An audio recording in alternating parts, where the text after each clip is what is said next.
Praise the lord. ప్రభు నామానికి మహిమ ఘనత ప్రభావములు చెందునుగాక. దేవుని వాక్యము ప్రతి ఉదయం కాలమున మనందరితో బలముగా మాట్లాడుతున్నాడు. అయితే ఆయన వాక్యము విని విడిచిపెట్టువారు కొంతమంది అయితే ఆయన వాక్యాన్ని వారి హృదయములో స్థిరపరచుకొని దేవుని వాక్యానుసారంగా నడుచువారు కొంతమంది. ఈ ఉదయంకాల సమయమందున ప్రభు వాక్యము సెలవిస్తుంది. యెషయా గ్రంథము 25వ అధ్యాయము 8వ వచనము. ప్రభు అయిన యెహోవా ప్రతి వాని ముఖము మీద బాష్ప బిందువులను తుడిచివేయును, భూమి మీద నుండి తన జనుల నిందను తీసివేయును. ఇలాగున జరుగునని యెహోవా సెలవిచ్చుచున్నాడు. దేవుని స్తోత్రం. ప్రతి వాని ముఖము మీద బాష్ప బిందువును తుడిచివేయను. ఎంత అద్భుతమైన దేవుడండి. గడిచిన రాత్రి అంతా ఈ వాక్యం వింటున్న సహోదరి, ఏ బాధతో నువ్వు ఉన్నావో, ఎంతమంది ఏ మాటల ద్వారా నీతో నీ హృదయాన్ని బాధ పెట్టినారో, ఎటువంటి వ్యర్థమైన మాటల ద్వారా నిన్ను బాధపరిచినారో, ఏ సమస్య ద్వారా నువ్వు బాధపడుతూ ఏడుస్తూ ఉన్నావేమో, గడిచిన రాత్రి నిద్ర లేక బాధపడుతూ ఏడుస్తూ ఈ ఉదయంకాల సమయమందున ప్రభు మాటలు వింటున్నావేమో. అందుకే దేవుడు అంటున్నాడు, సహోదరి సహోదరుడా, నీ ముఖం మీద బాష్ప బిందువులను తుడిచివేస్తానంటున్నాడు. నీ కన్నీటిని నేను తుడుస్తానంటున్నాడు. ఎందుకో తెలియని వాటికి, అనవసరమైన వాటికి నువ్వు బాధపడుతున్నావేమో. ఒకవేళ వ్యర్థమైన వ్యక్తులు వచ్చి నిన్ను వారి మాటల ద్వారా నిన్ను బాధపరుస్తున్నారేమో, నీ హృదయాన్ని బాధిస్తున్నారేమో. అందుకే దేవుడు మనం ఎక్కడ పడిపోకుండా ఆయనలో స్థిరంగా ఉండడానికి ఆయన ప్రతి దినము ఈ హోలీ స్పిరిట్ మినిస్ట్రీస్ ద్వారా, ఈ బలమైన వాక్యాల ద్వారా దేవుడు నీతో మాట్లాడుతున్నాడు. సహోదరి, ఎంతోమంది నీతో మాట్లాడి నిన్ను ఓదారుస్తున్నారేమో, కానీ దేవుని వాక్యము నిన్ను అద్భుతంగా బలపరిచి, నిన్ను స్థిరపరిచి, నువ్వు నిరాశలో ఉన్న నిన్ను బలమైన పాత్రగా వాడుకునేలాగా దేవుడు నిన్ను ముందుకు నడిపించబోతున్నాడు. దేవుని స్తోత్రం. చూడండి, ఎంతమంది భారమైన పరిస్థితిలో ఉన్నారో దేవునికి తెలుసు. కాబట్టి నీ జీవితం ఏంటో, నీ పరిస్థితి ఏంటో, నువ్వు ఎంత వేదన పడుతున్నావో దేవునికి తెలుసు. సహోదరుడా సహోదరి, అందుకే ఈ ఉదయం నా ప్రభు అంటున్నాడు, నీ ముఖము మీద ఉన్న ప్రతి బాష్ప బిందును, అంటే నీ కన్నీటిని తుడిచివేస్తానంటున్నాడు. కన్నీటికి ఆగిపోతుంది. ఇంకెందుకండి ఏడవడము? ప్రభు మనతో మాట్లాడుతున్నాడు. ఈరోజు బలంగా ఈ వాక్యాన్ని పట్టుకో. భూమి మీద నుండి తన జనుల నిందను తీసివేస్తానంటున్నాడు. చాలామంది చెయ్యని వాటిని మాట్లాడుతూ ఉంటారు. బాధ అనిపిస్తూ ఉంటుంది. ఎవరెవరో ఏవేవో నిందలు వేస్తూ ఉంటారు. ఎందుకో అన్యాయముగా మనని బాధిస్తూ ఉంటారు వారి మాటల ద్వారా.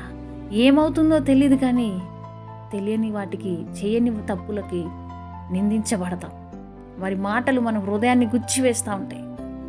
దేవుడు అందుకే అంటున్నాడు, ఏ నిందలు పడి ఉన్నావో, ఏ అవమానాలు పడి ఉన్నావో సహోదరి, ఎక్కడెక్కడ ఎవరి చేత నువ్వు విరగొట్టబడి ఉన్నావేమో, తెలియని పరిస్థితులు, తెలియని భారమైన స్థితులు ఎదుర్కొంటున్నావేమో, భూమి మీద తన జనుల నిందను తీసివేస్తాను.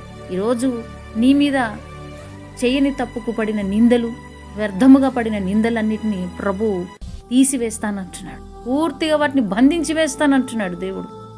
ఇలాగ జరుగునని యెహోవా సెలవిస్తున్నాడు. చాలామంది ఎందుకో తెలీదు, మనసంతా భారముతో ఉండి, వేదనగా ఉండి, చెప్పుకోవడానికి ఎవ్వరూ లేకుండా, సొంత వారి చేత అవమానించబడి, బయట స్నేహితుల చేత, రక్త సంబంధికుల చేత, ఎక్కడో ఒక చోట మాటలు పడి ఉంటాం, బాధపడి ఉంటాం. వారి మాటల ద్వారా ఎన్నో వ్యర్థమైన మాటలు, అనుకోని రీతిగా చేయని తప్పుకి ఏవో నిందలు పడతా ఉంటాం. అయితే మన హృదయం అంతా ఆ సమయంలో భారముగా ఉంటుంది. ఒక వ్యక్తికి మనం చెప్పుకున్నప్పటికీ ఆ భారము తీరిపోదు, కానీ దేవునికి తెలుసు నీ హృదయంలో ఏ భారం ఉందో. అందుకే ఎవరు నిన్ను పలకరించినా పలకరించకపోయినా, రాత్రంతా ఒంటరిగా కూర్చొని ఏడ్చినా, ఏదో తెలియని సమస్య, నా బిడ్డలేంటయ్యా నా మాట వినకుండా, లెక్క చేయకుండా నన్ను పక్కన పెడుతున్నారు, నా భర్త ఏంటయ్యా నన్ను పట్టించుకోవడం లేదు, నా భార్య నా మాటలు లెక్క చేయట్లేదు, నా పరిస్థితి ఏంటి, నా వారు అనుకున్నవారు, నేను ఎంతగానో సహాయం చేసిన వారు నన్ను వ్యర్థముగా మాట్లాడుతున్నారయ్యా అని గుండె నిండా భారముతో ఈ వాక్యం వింటున్న సహోదరుడా సహోదరి, ప్రభు అంటున్నాడు, నీ కన్నీరు నేను తుడిచివేసి నీ నిందలను అన్నిటిని తీసివేస్తాను. ఇది జరగబోతుంది, ఇది తథ్యం అంటున్నాడు దేవుడు. భయపడకు, దిగులు పడకు, దేవుడు నీకు తోడున్నాడు. ఎవరు విడిచినా విడవని దేవుడు, ఎవరు మరిచినా మరువని దేవుడు, ఎంతమంది త్రోసివేసినా త్రోసివేయని దేవుడు మన పక్షమునున్నాడు. ప్రభు అంటున్నాడు ఈ వాక్యము ద్వారా, సహోదరి నీతో బలంగా మాట్లాడుతున్నాడు. ఇన్ని సంవత్సరాలు, ఇన్ని నెలలు గడిచిన రాత్రి వరకు ఎన్ని నిందలు, ఎన్ని అవమానములు పడి ఎంత ఏడుస్తూ, ఎంత కుమిలిపోతూ, ఎంత వేదన పడుతున్నావేమో. అయితే ప్రభు అంటున్నాడు, నీ నిందను కొట్టివేస్తానంటున్నాడు. చెయ్యని వాటికి, తెలిసి చేసి తెలియక చేసిన వాటికి ఎన్ని నిందలు పడ్డావేమో అవన్నిటిని కొట్టివేసేసి నీ బాష్పపు బిందువులు అంటే కన్నీరును తుడిచివేసేసి నిన్ను ఆశీర్వదించబోతున్నాను అంటున్నాడు. ఇక సంతోషముతో గంతులు వేయుడి, ఎందుకంటే దేవుడు నీతో మాట్లాడినాడు కదా. ఎవరు నిన్ను పలకరించినా పలకరించకపోయినా ప్రభు నీతో మాట్లాడి నిన్ను ఆశీర్వదిస్తానంటున్నాడు. దేనికి భయపడొద్దు, మనము పరిశుద్ధులము, ఎందుకంటే మన దేవుడు పరిశుద్ధుడై ఉన్నాడు. మనం ఏ తప్పు చేయకపోయినా నువ్వు నిందించబడుతున్నావంటే ఈరోజు నువ్వు ధన్యుడవు, ధన్యురాలివి. ఎందుకంటే దేవాది దేవుడు ఎంతో గొప్ప దేవుడు, ఆయనకే ఈ అవమానములు, నిందలు సాటి రాలేదు. మరి మనమే పాటి వారం, ఎంతటి వారము. కాబట్టి దేనికి భయపడకుండా ఒక ఆశీర్వాదము, ఒక బలమైన అభిషేకము, ఒక ఉన్నత స్థితి నీ జీవితంలో ఉన్నది. కాబట్టి నీ జీవితంలో ఆ నిందలు, అవమానములు, ఆ బాధ, వేదన, కన్నీరు కలుగుతుంది.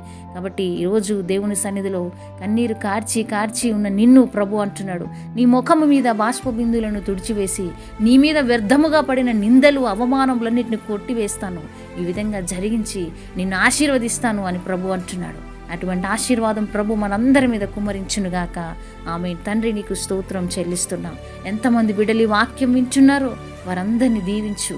వారి వేదన, రోదనంతా కొట్టివేసి వారి హృదయంలో ఒక సంతోషము, ఆనందముతో నింపి వారిని భద్రపరిచి, బలపరిచి, స్థిరపరచమని, ముందుకు నడిపించమని యేసు నామములో అడుగుచున్నాం తండ్రి. ఆమేన్.